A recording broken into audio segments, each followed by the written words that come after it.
Saudara-saudara yang dikasihi dan diberkati oleh Tuhan kita Yesus Kristus, marilah kita membaca Alkitab dalam kitab Matius pasal 26 ayat 1 hingga ayatnya yang ke-13. Matius 26 ayat 1 hingga ayatnya yang ke-13. Di sini ada dua perikop. Pemberitahuan keempat tentang penderitaan Yesus, rencana untuk membunuh Yesus, dan Yesus diurapi. Mari kita membaca bagian firman Tuhan ini secara bersama-sama. Kita mulai. Setelah Yesus selesai dengan segala pengajarannya itu, berkatalah ia kepada murid-muridnya, "Kamu tahu bahwa 2 hari lagi akan dirayakan Paskah, maka Anak Manusia akan diserahkan untuk disalibkan. Pada waktu itu berkumpullah imam-imam kepala dan tua-tua bangsa Yahudi di istana imam besar yang bernama Kayafas, dan mereka merundingkan suatu rencana untuk menangkap Yesus dengan tipu muslihat dan untuk membunuh Dia. Tetapi mereka berkata, jangan pada waktu perayaan, supaya jangan timbul keributan di antara rakyat." Ketika Yesus berada di Betania di rumah Simon si Kusta, datanglah seorang perempuan kepadanya membawa sebuah buli-buli pualam berisi minyak wangi yang mahal.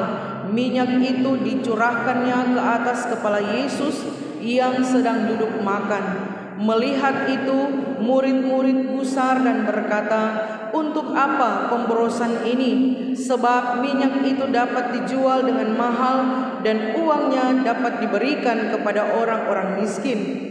Tetapi Yesus mengetahui pikiran mereka, lalu berkata, "Mengapa kamu menyusahkan perempuan ini? Sebab ia telah melakukan suatu perbuatan yang baik padaku. Karena orang-orang miskin selalu ada padamu, tetapi aku tidak akan selalu bersama kamu. Sebab dengan mencurahkan minyak itu ke tubuhku, ia membuat suatu persiapan untuk penguburanku. Aku berkata kepadamu, sesungguhnya di mana saja Injil ini diberitakan di seluruh dunia, apa yang dilakukannya ini akan disebut juga untuk mengingat Dia." Terpujilah Kristus.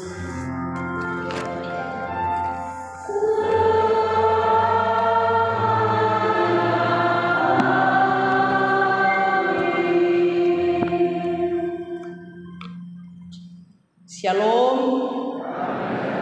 Damai di hati. Betul-betul ada damai. Amin. Apa kabar hari ini?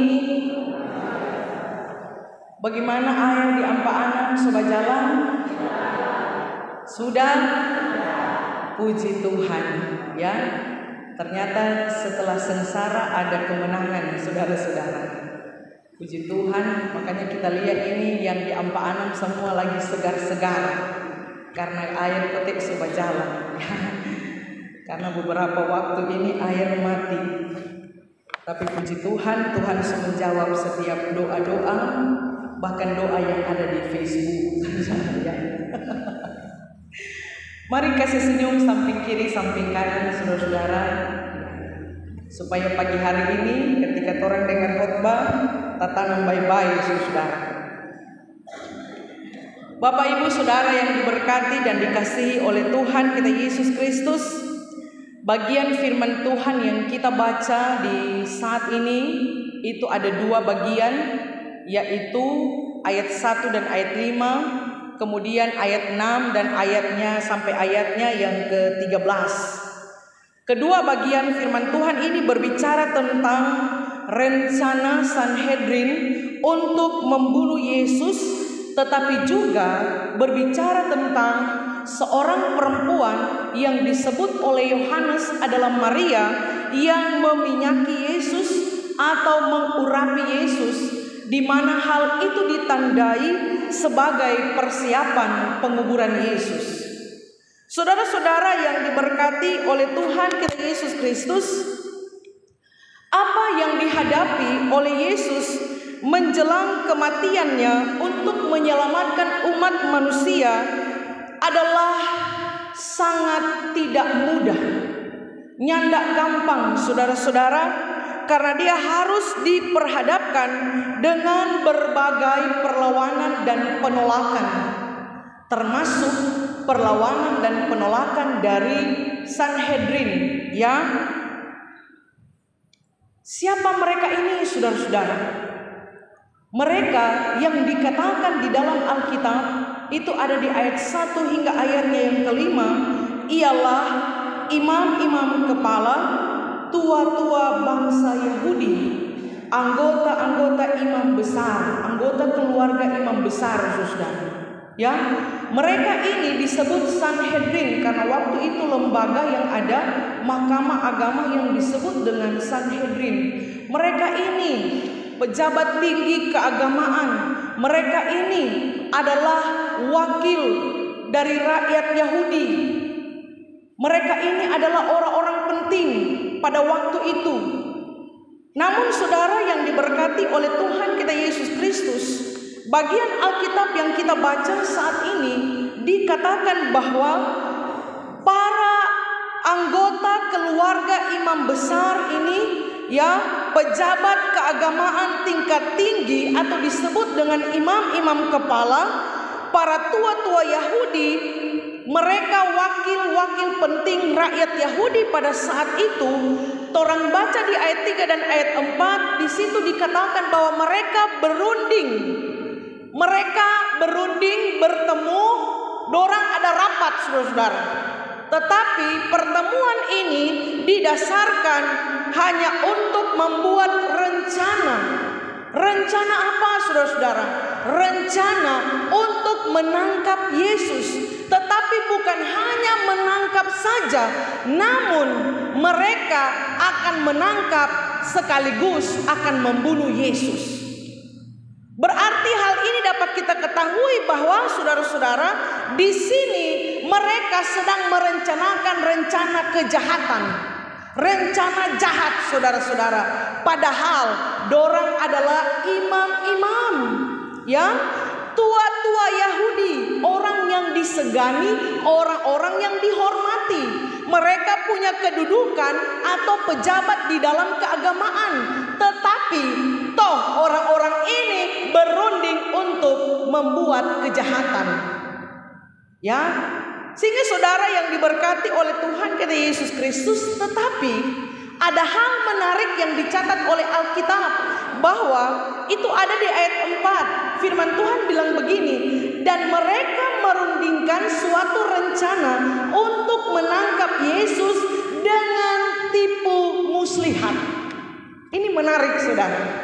Kenapa mereka merencanakan dengan tipu muslihat?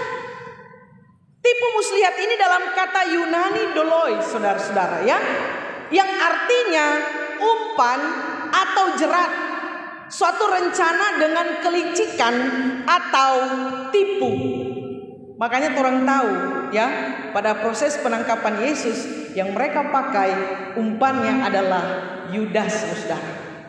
Jadi ini sudah dirundingkan, ini sudah direncanakan. Mereka merundingkan ini dengan tipu muslihat. Kenapa? Karena saudara, kalau dorang mau tangkap Pak Yesus, tidak ada kesalahan satupun yang mereka dapati kepada Yesus untuk menangkap Yesus. Makanya rencana itu harus ditambahi dengan tipu muslihat, saudara, supaya orang boleh mau tangkap Pak Yesus. Ini satu pemikiran yang besar, saudara, ya. Ini dorang mau cari-cari Yesus ke kesalahan, dong mau jebak. Di masa ini juga saudara-saudara, banyak orang kurang cari-cari orang lain ke kesalahan, saudara. Ya. Di masa ini juga banyak yang seperti para Sanhedrin ini. Sanhedrin ini, saudara-saudara, mereka sepertinya, ya, sudah memiliki hati dan pikiran yang jahat. Mengapa? Karena pada orang ada kebencian terhadap Yesus. Makanya orang kalau so benci, dia akan musuhi. Dan kalau dia so musuhi, dia akan menghalalkan segala cara untuk menjatuhkan orang itu, saudara-saudara. Ini pemikiran-pemikiran, ini otak-otak Yahudi, ini begini, saudara ya. Makanya orang jangan punya otak-otak Yahudi, berat, saudara ya. Parah orang kalau punya pemikiran seperti orang-orang Yahudi ini, saudara. Ya, mereka merasa iri dengan apa yang dikerjakan oleh Yesus. Karena saudara, dorang ini adalah orang-orang yang disegani, tua-tua Yahudi, pejabat tinggi di keagamaan. Terus Yesus muncul, Yesus tampil melakukan hal-hal yang spektakuler, saudara. Melakukan mujizat, menyembuhkan orang sakit, ya, orang lumpuh berjalan, orang buta melihat, yang tuli mendengar, ya, yang kusta disembuhkan, saudara. Hal-hal spektakuler yang dilakukan oleh Yesus, sehingga hal ini membuat mereka merasa, aduh, tersaingi, saudara, ya. Padahal saudara yang diberkati dan dikasihi oleh Tuhan kita Yesus Kristus, mereka tidak menyadari bahwa dia adalah Mesias, sehingga pun pada saat itu mereka melakukan penolakan terhadap Yesus Kristus. Karena dompet hati so besai, saudara. Ya, dompet hati so dipenuhi dengan kebencian, dengan iri hati. Makanya saudara, biarlah hati kita ketika menjalani di minggu-minggu sengsara ini, biarlah hati kita tetap baik, hati kita tetap benar, sekalipun ada orang-orang seperti mereka, para Sanhedrin, yang mau menjatuhkan kita, yang mau cari-cari terampai kesalahan. Tetapi biarlah hati kita tidak terkontaminasi dengan hal-hal yang demikian. Terampai hati tetap baik, terampai hati tetap benar, terampai hati tetap bersih. Jangan seperti mereka, para Sanhedrin, memiliki hati yang jahat, saudara-saudara. Makanya orang kalau DP hati so jahat, saudara, ya, itu akan timbul pasti dalam DP pikiran dan akan terwujud dalam perbuatan. Makanya hati itu penting. Itu tuh kitab Amsal bilang, jagalah hati dari segala kewaspadaan, karena dari situ terpancar kehidupan. Orang kalau DP hati baik, biar orang mau bikin besai, dia akan tetap baik, saudara. Amin. Dia akan tetap baik. Tapi orang kalau hatinya jahat, pikirannya pasti jahat, perbuatannya otomatis jahat, saudara. Karena bermula dari hati. Makanya Bapak Ibu Saudara, periksa hati kita. Apakah dompet hati sekarang sementara benar? Apakah hati kita sementara bersih? Atau apakah hati kita saat ini sementara dipenuhi dengan kebencian? Hati kita sementara dipenuhi dengan amarah? Kalau demikian, minta ampun Pak Tuhan. Karena orang sementara dalam minggu sengsara. Minggu sengsara keempat, kita sedang memaknai dan menghayati akan pengorbanan Tuhan di tengah-tengah kehidupan kita, saudara-saudara. Ya, sehingga Bapak Ibu Saudara yang diberkati oleh Tuhan, kata benci ini cuma 5 huruf, B-E-N-C-I, ya. Tapi dia bisa merusak segalanya. Dia bisa merusak hubungan keluarga, dia bisa merusak persekutuan, dan dia juga bisa merusak hubungan persahabatan. Makanya hati-hati kalau tompe hati ini dipenuhi dengan kebencian. Ya, so mendarah daging patompe darah, saudara. So dipenuhi dengan kebencian, hati-hati saudara. Minta Tuhan memulihkan tompe hati, supaya tompe keadaan hati tetap baik, tetap benar, tetap murni, tetap suci, tetap tulus di hadapan Tuhan. Minta Tuhan men-scan hati kita. Kalau ada virus kebencian, virus iri hati, virus amarah, minta Tuhan bukan cuma men-scan, meng-upgrade saudara, ya. Atau bahkan minta Tuhan supaya orang kembali pada pengaturan awal. Amin, saudara. Kembali pada pengaturan awal, saudara. Ya, tetap memiliki hati yang baik, karena memang orang baik, saudara-saudara. Jangan seperti para imam-imam kepala ini memiliki rencana untuk membunuh Yesus. Tapi biarlah setiap rencana-rencana yang adalah rencana-rencana baik untuk kemuliaan Tuhan. Jangan orang punya rencana untuk tunggu ngane, tamu sejatuh ngana tunggu ngane. Itu jahat itu saudara ya. Itu orang-orang itu otak-otak Yahudi itu saudara ya. Dijauhkanlah kalau Tuhan bilang nyala iblis ya.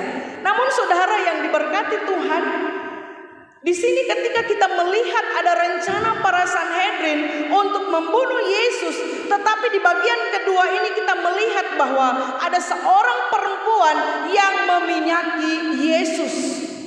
Ada penolakan, tetapi di kedua ada penerimaan. Ya, saudara, hal ini dikatakan oleh firman Tuhan terjadi di Betania, di rumah Simon si Kusta. Simon si kusta. Saudara, kalau kusta ini adalah penyakit menular, penyakit yang najis, yang ditakuti. Makanya waktu itu orang yang sakit kusta itu dikarantina.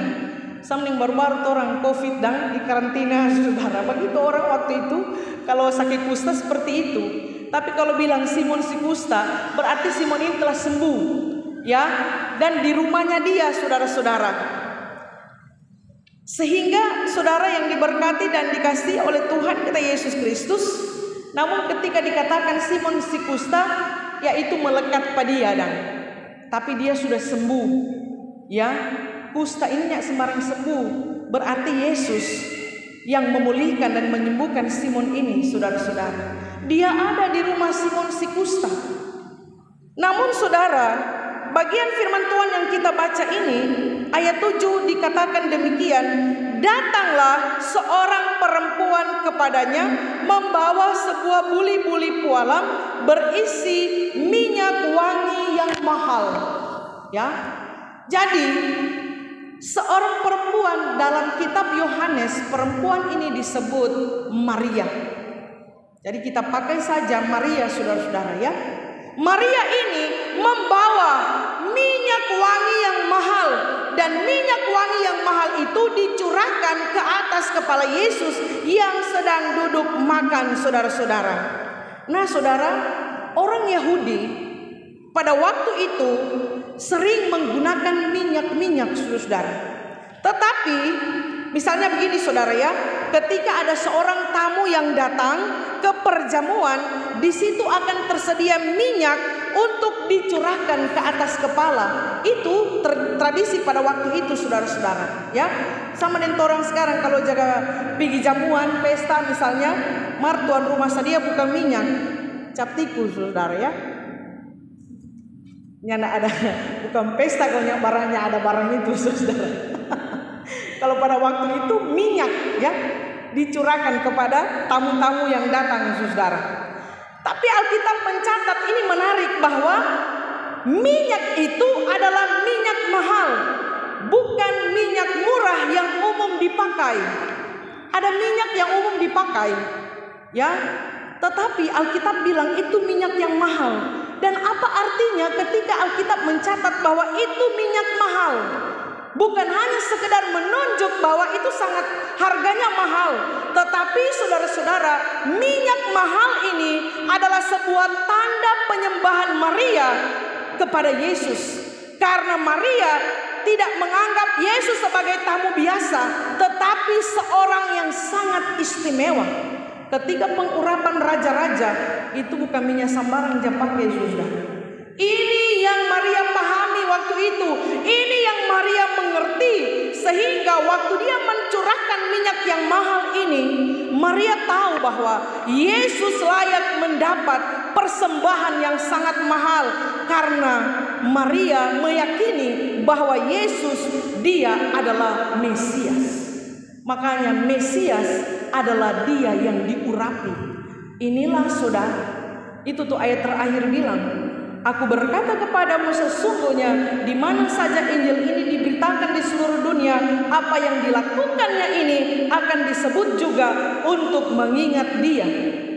Karena Mesias adalah dia yang diurapi, dan itu dilakukan oleh seorang perempuan yang bernama Maria. Saudara, ketika kita membaca bagian firman Tuhan ini, saudara-saudara, kita mengerti bahwa ternyata perempuan punya peran penting dalam setiap peristiwa-peristiwa besar yang dilakukan oleh Yesus. Ketika Yesus lahir, ya, perempuan punya peran penting. Ya, ketika Yesus bangkit, perempuan di sana punya peran penting.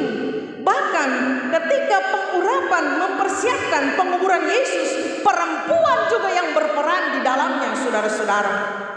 Tapi para murid, dorang marah, dorang protes. Dorang bilang, siapa pemborosan ini? So bagus ini minyak mahal ini dijual mau dikasih kepada orang-orang miskin. Tapi Yesus tegur dorang, saudara. Yesus bilang, orang miskin selalu ada padamu, tetapi aku tidak akan selalu bersama dengan kamu.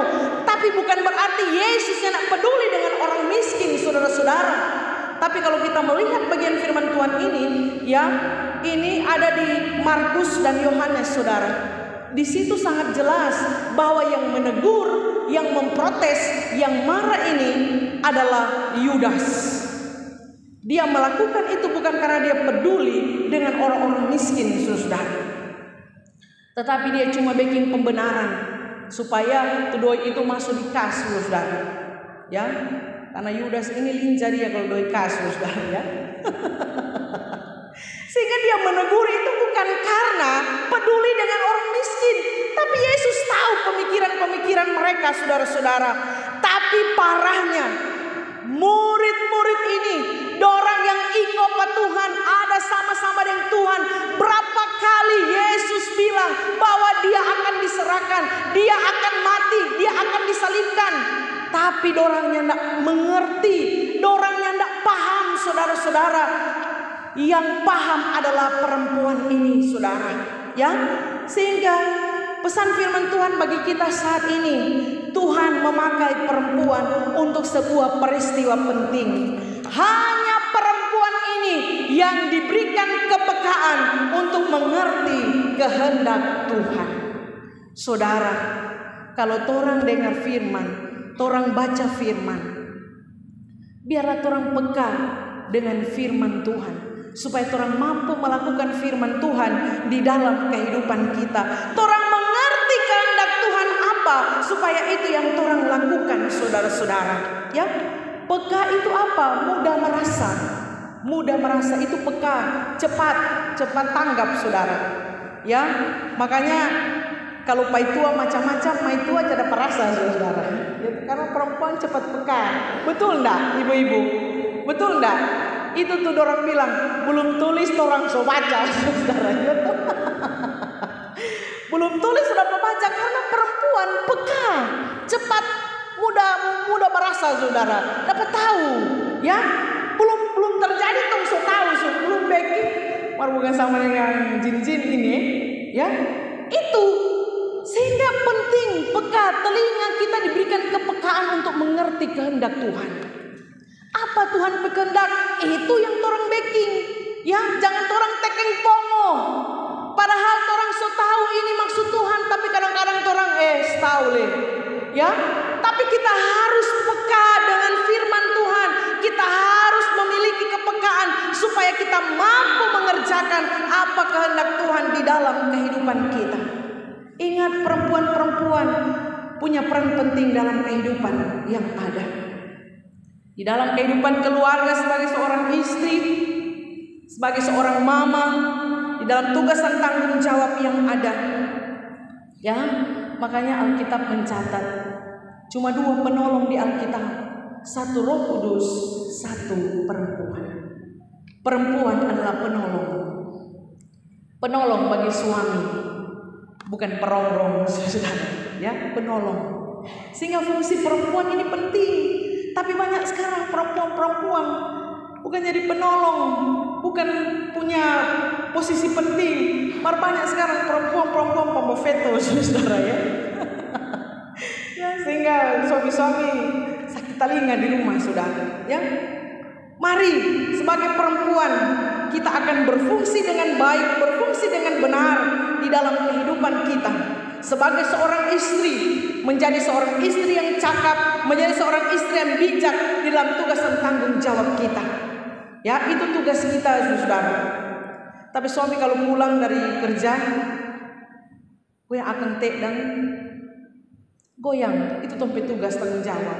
Ya, jangan goyang juga sendiri, mana lesu besar. Hati-hati, jangan sampai orang lain goyang di PT, saudara. Ya, kau tuh malas-malas, tongnya lakukan tempat tugas penting sebagai seorang istri, sebagai seorang mama dalam kehidupan keluarga. Ya, bagi akan nih dan kadang-kadang dia malas kan, tuh ibu-ibu, tuh istri-istri dia malas. Mana hati-hati, ya, jangan di luar sana bagi akan depemi. Kalau disobeki akan habis, ya, habis orang, saudara. Makanya istri-istri, mari berperan dengan peran kita dalam kehidupan keluarga. Yang masih punya suami, lakukan itu dengan baik. Amin. Sedikit amin ini. Banyak yang malas goyang kopi berarti di rumah ini, saudara. Kalau begitu bertobat pulang ini, Pak, goyang kopi. Tenang, Pak, Mama goyang 1 ember nih, supaya Papa tinggal palo-palo ke minum, saudara.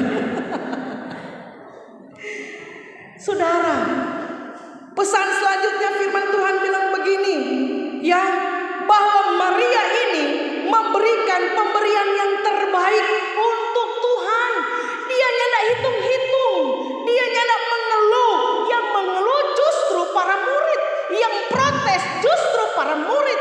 Tetapi Maria, dia memberi pemberian yang terbaik untuk Tuhan. Itu persembahan yang terbaik yang dia berikan untuk Tuhan. Dia kasih dengan tulus, saudara. Ya, kalau bilang ini minyak yang mahal, Maria ini bukan Sakeus yang milioner banyak sekali doi.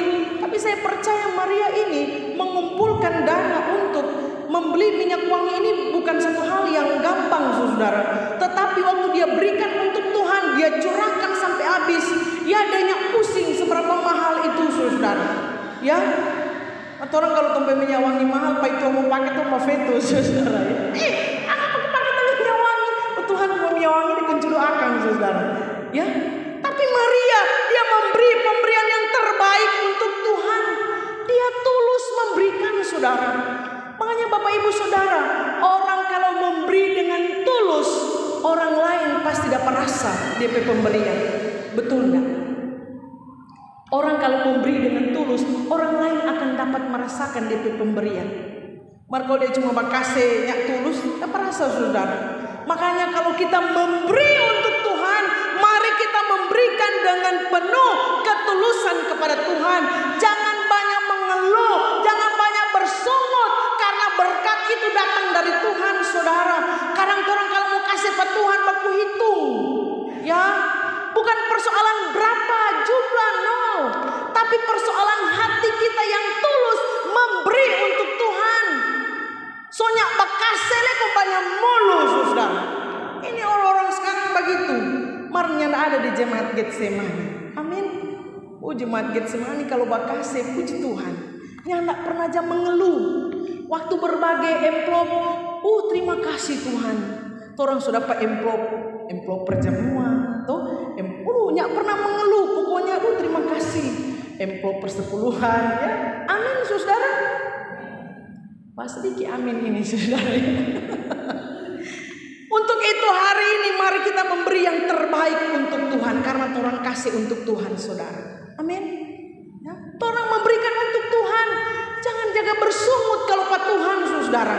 Ya, ada orang yang koncudu dan DP diri sendiri dia koncudu, apalagi Pak Tuhan, saudara. Ya, apalagi pada pipai tua. Memang pelit sekali, saudara. Ada tuci tak pernah cerita tuh. Tuci, saudara, pokoknya koncudu sekali. Nya pernah komang. Dia dan pipai tua pi keluar, padahal kayak sekali. Dia tukang jaga-jaga kasir. Pokoknya jaga-jaga kasir terus dia, saudara, ya. Dia setiap poin dia ada di situ terus, soalnya peduli dengan lain-lain. Saudara, kakek-kakek akang mati nih Ci. Kung semua tu doi itu, akhirnya kok kawin ulang, kok dan DP mai tua baru dong pasiar ke luar negeri, saudara. Makanya ibu-ibu jangan terlalu pelit dengan diri sendiri, apalagi bapak tua, ya. Kalau ada nikmati kehidupan kita, ya. Pergi jalan-jalan, di santai, ya, jangan kurang berpikir terus, saudara, ya. Apalagi kita mempersembahkan untuk Tuhan. Ya, kadang orang kalau mau, atau lagu nyanda ada emas dan perak padaku, mar uang, deng gigi dah emas sudah. Ya, kasih persembahan main cincin doang rata-rata ini. Katanya kasih kemar 2.000 sudah. Tuhan, ya, mar DP emas abal tabal, kasih bukan persoalan 2.000 5.000, enggak saudara. Tapi kalau orang tahu kasih yang terbaik untuk Tuhan, mari orang beri yang terbaik. Amin. Jangan yang Tuhan koncudu, Tuhan koncudu akan baru tahu rasa saudara ya. Makanya orang kalau baik dia memberi untuk Tuhan. Apalagi Tuhan ada pembangunan pastori, mari orang berikan saudara ya. Orang kalau baik, orang keluar dari sini, dari langit turun kemari saudara. Amin. Dan ujang turun apalagi cuma berkat yang Tuhan kasih pada orang. Amin saudara. Stop kancudu. Mari lihat kiri kanan. Siapa tahu ada yang hadir kancudu saudara. Orang kalau kancudu mulai dari testa saudara. Mari semoga yang hadir hari ini semua pambaynya ada yang kancudu. Amin. Puji Tuhan. Pasti berikut bawa makanan jemaat semuanya ada yang mengeluh. Amin. Karena semua pambai saudara. Terakhir saudara. Ya, mari kita melakukan perbuatan baik di dalam kehidupan kita. Di ibadah pas, saudara, ya, orang bahas. Pak Sek bilang begini, selama masih hidup, mari orang lakukan yang terbaik kepada orang tua, kepada keluarga. Ya, saya tangkap sekali itu saudara-saudara. Artinya apa? Ini yang Yesus katakan kepada Maria, bahwa di ayat yang ke-10, sebab ia telah melakukan suatu perbuatan yang baik kepadaku. Selama orang masih hidup saudara, mari orang lakukan perbuatan yang baik bagi keluarga, bagi orang tua kita yang masih hidup. Ya, jangan orang nanti somati baru orang bikin yang terbaik. Ya, mau baca apa lagi saudara, somati, sudah tahu dia. Ya, selama hidup kesian orang tua yang pernah beli akang sepatu, yang pernah beli akang baju, nanti somati baru beli sepatu baru saudara. Ya, nanti somati baru beli jas, selama hidup yang pernah beli. Kenapa koncudu saudara? Ya, nanti somati baru mau baking. Tetapi selama masih hidup, selama orang masih ada orang tua, selama orang masih ada keluarga, mari orang melakukan perbuatan baik. Ya, makanya kita senggol tapi mama, adek mama pe sepatu. Oh Tuhan, puji Tuhan. Orang masih ada orang tua, mari tong lihat tapi orang pe orang tua saudara. Karena banyak sekarang anak-anak ketika sukses lupa dong ke orang tua. Enter doi dermanya dapat kasih saudara. Ya, padahal nak sadar bahwa ketika orang hidup, orang dibesarkan oleh orang tua. Ya, orang tua yang ada di dalam kehidupan kita. Tapi kadang karena apa? Kau tombe anak laki-laki, apa mai tua koncudu, jadi setengah mati kasih doi derman saudara. Ya, mai tua mau bisa punya doi, dan sampai mai tua dapat tahu. Kalau ada istri-istri begitu bertobat saudara. Kau tong kasih ke orang tua berkat melimpah dalam orang kehidupan. Amin. Jangan yang dapat keluar koncudu sekali saudara. Ya, tapi orang mesti lakukan perbuatan yang baik kepada keluarga kita, bahkan kepada pelayanan kita. Sebagai pelayan khusus UPK, lakukan tugas tanggung jawab kita. Jangan ibadah pas, alpa, sidang alpa, absen, menyanyi di gerejanya tidak ada saudara. Cuma jemaat ada, DP Persusnya ada. Nggak tahu di mana Persus, karena mesti tasono saudara. Ya, nah, ini yang jadi persoalan. Mari kita melakukan yang terbaik. Mari kita pelayan khusus di sini nyanda, rajin-rajin semua orang saudara ya. Di sidang hadir, ibadah pas hadir. Jadi setiap minggu itu 108 semua ada semua saudara ya. Puji Tuhan saudara ya. Atau mungkin kita salah hitung saudara. Pak Sek yang tahu itu hitungan itu saudara. Lakukan yang terbaik di dalam persekutuan kita. Karena apa yang Tuhan lakukan terbaik untuk Tuhan, pasti Tuhan akan menyertai kehidupan kita. Amin.